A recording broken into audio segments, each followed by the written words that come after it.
Olá, bem-vindo, bem-vinda à nossa 36ª aula.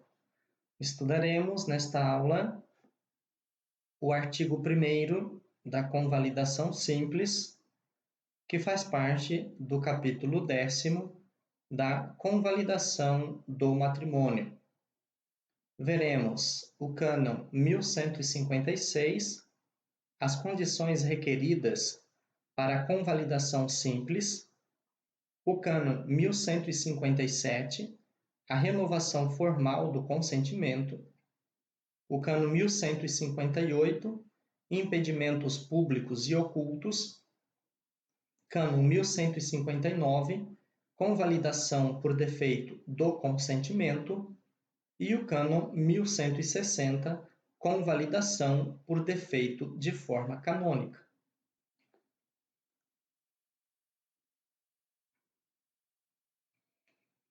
Podem existir matrimônios válidos em aparência e nulos na realidade. O caso não é muito frequente.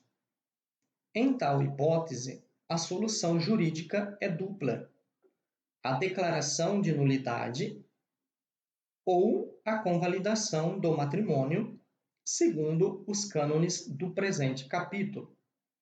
A declaração de nulidade, quando não é possível se restabelecer mais a convivência conjugal, tendo-se dado a separação dos cônjuges com permanência do vínculo, e a convalidação do matrimônio por aqueles que têm certeza ou duvidam da validade do seu matrimônio, mas querem permanecer no vínculo conjugal. Se recorre à declaração de nulidade matrimonial somente quando, por particulares circunstâncias e dificuldades, não seja possível ou aconselhável a convalidação. Quando que não é possível ou aconselhável a convalidação? Quando não existe a tempo a convivência conjugal ou que o retornar à convivência conjugal não seja mais possível por aqueles fatores que foram apresentados na aula passada, principalmente em relação às agressões.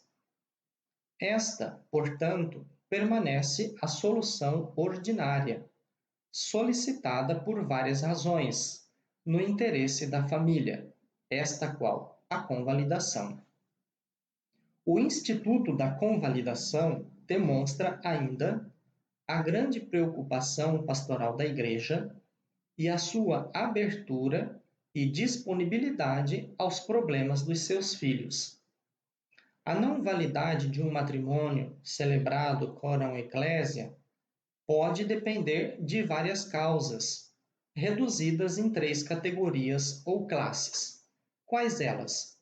A existência de um dos 12 impedimentos dirimentes, o defeito do consentimento e o defeito da forma canônica. A convalidação pode ser simples, mediante a renovação do consentimento por parte dos 2 cônjuges ou ao menos de um deles, e pode acontecer sem tal renovação mediante a sanação radical, como é chamada a sanatio in radice, concedida pela autoridade eclesiástica competente. Então, quando a convalidação do consentimento não é possível, a chamada convalidação simples, se procede à sanação radical, que esta sanação radical é concedida pela autoridade eclesiástica competente. Tanto em uma como na outra, o matrimônio se torna válido quando se renova devidamente o consentimento ou se concede o indulto ou o privilégio da sanação radical. Quanto aos efeitos canônicos, na convalidação simples, o matrimônio opera ex nunc, ou seja, do momento em que a convalidação foi realizada. Na sanação radical, por retroatividade jurídica, opera ex tunc, ou seja, do momento em que foi contratado o matrimônio aparentemente válido, a não ser que seja determinado diversamente. Parece-nos que o primeiro exemplo que temos remonta ao Papa Sérgio III, de 904 a 911, em favor de Leão VI, imperador do Oriente. As convalidações gerais existiram no século XIX, como aquela concedida pelo Papa Pio VII, com indulto de 15 de agosto de 1801, pela pacificação religiosa da França na situação nascida por conta da Revolução Francesa. O Cano 1156. As condições requeridas na convalidação simples. Então, para convalidar o matrimônio nulo por impedimento dirimente, veja que aqui nós estamos falando de um impedimento dirimente, um dos 12 impedimentos dirimentes, requer-se que cesse, ou seja, dispensado o impedimento e pelo menos a parte consciente do impedimento renove o consentimento. Essa renovação se requer para a validade da convalidação por direito eclesiástico, mesmo que ambas as partes, no início, tenham dado consentimento e não o tenham revogado depois. Aqui estamos tratando especificamente no caso da existência de um impedimento dirimente. Então, é claro que requer-se que este impedimento tenha cessado ou tenha sido dada a dispensa para que ambas as partes ou uma das partes renove o seu consentimento. Para a convalidação de um matrimônio nulo por causa de um impedimento, se requer uma dupla condição: que cesse o impedimento do qual derivou a nulidade ou que se dispense legitimamente do impedimento dispensável, porque não são todos os impedimentos que podem ser dispensáveis. Então, se existe um impedimento que não pode ser dispensável, não pode existir a convalidação simples de um matrimônio e nem mesmo a sanação radical. O impedimento pode cessar por si mesmo. Por exemplo, o impedimento de idade, quando se atinge a idade prescrita. O vínculo do matrimônio anterior com a morte do cônjuge. Pode cessar por vontade das partes, por exemplo, o impedimento de disparidade de culto com o batismo da parte não batizada e o impedimento de impotência mediante uma intervenção cirúrgica. E pode cessar também por legítima dispensa da autoridade eclesiástica competente. Deve-se ter presente que um impedimento de direito natural não pode nunca cessar por dispensa. Por exemplo, o impedimento de consanguinidade na linha reta ou até no segundo grau da linha colateral. E a segunda condição, que renove o consentimento, ao menos a parte que tem conhecimento do próprio impedimento. A renovação do consentimento não é necessária por direito natural, e isto explica por que tal renovação não tem lugar na sanação radical, mas somente por direito eclesiástico, que o prescreve ad validitatem por motivos de caráter prudencial, mesmo se ambas as partes já tenham dado o seu consentimento ao início e nem o tenham revogado sucessivamente. Se por uma particular circunstância a renovação do consentimento não poderia ser efetuada, então é nestes casos que se ocorre recorrer à sanação radical. Então, sempre que é possível a renovação do consentimento, se deve recorrer à convalidação simples e não à sanação radical.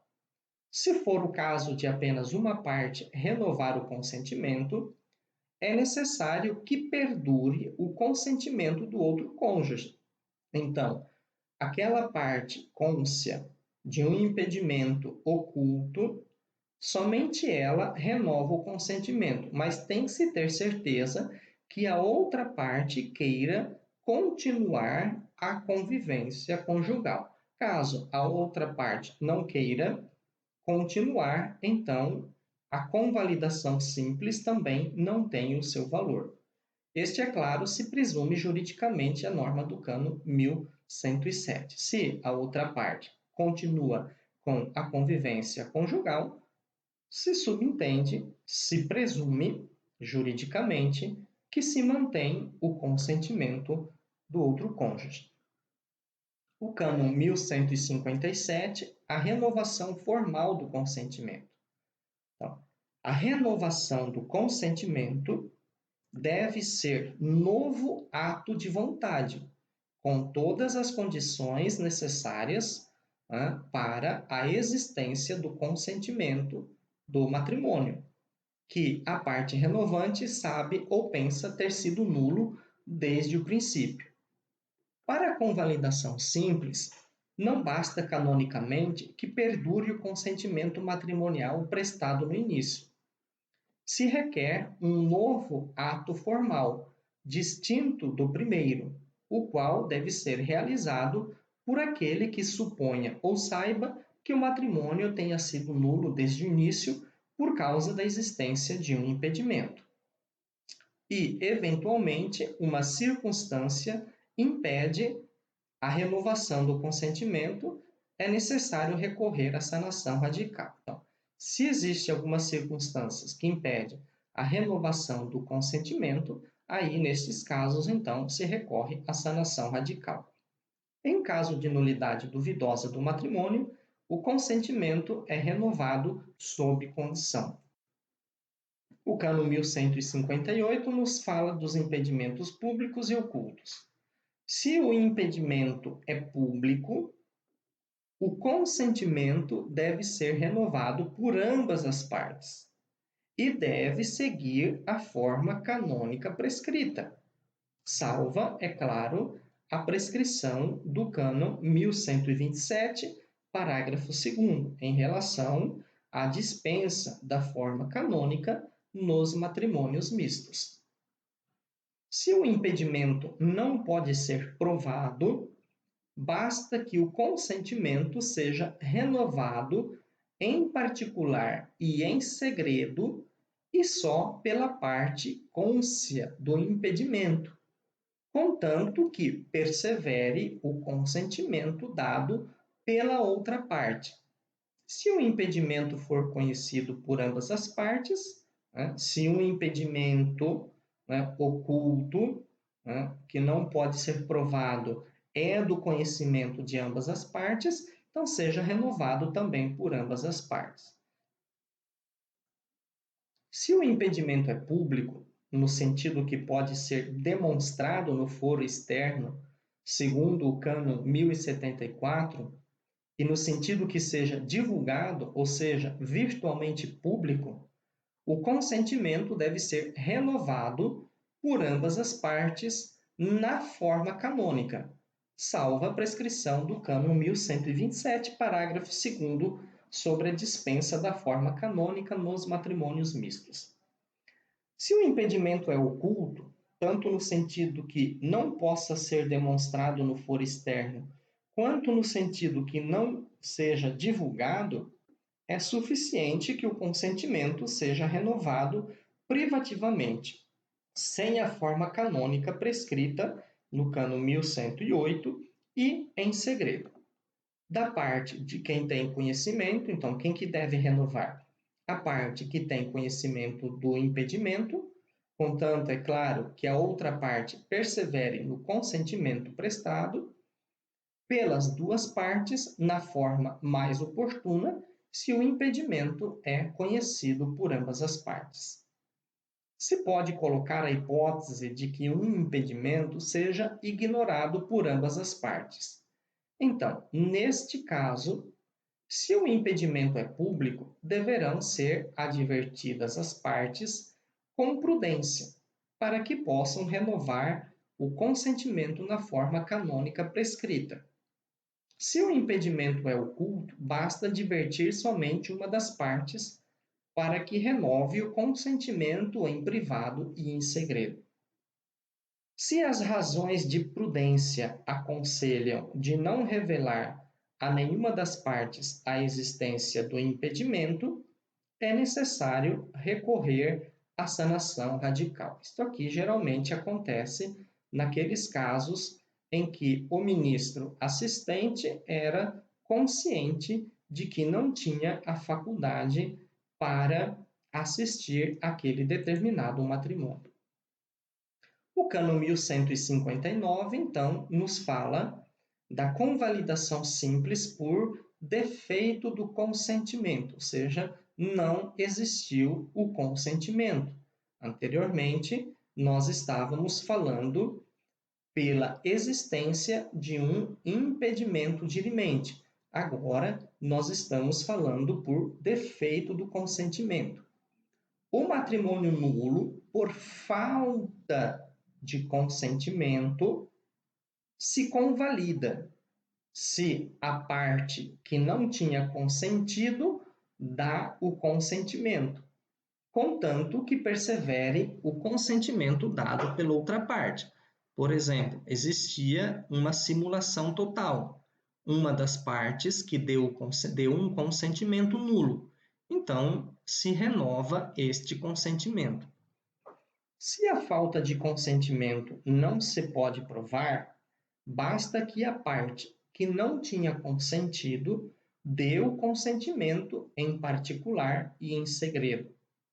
Se a falta de consentimento só se pode provar, é necessário que se dê o consentimento segundo a forma canônica. Então, a renovação do consentimento, né? O consentimento é o elemento constitutivo essencial do matrimônio. E, é claro, o que produz o consentimento é a vontade livre dos cônjuges. A sua falta, um consentimento simulado, um vício substancial, tornam nulo o contrato matrimonial e, consequentemente, o sacramento. Então, como contrato e sacramento estão intimamente ligados, se juridicamente não existiu o contrato matrimonial, não existiu, certamente, o sacramento matrimonial.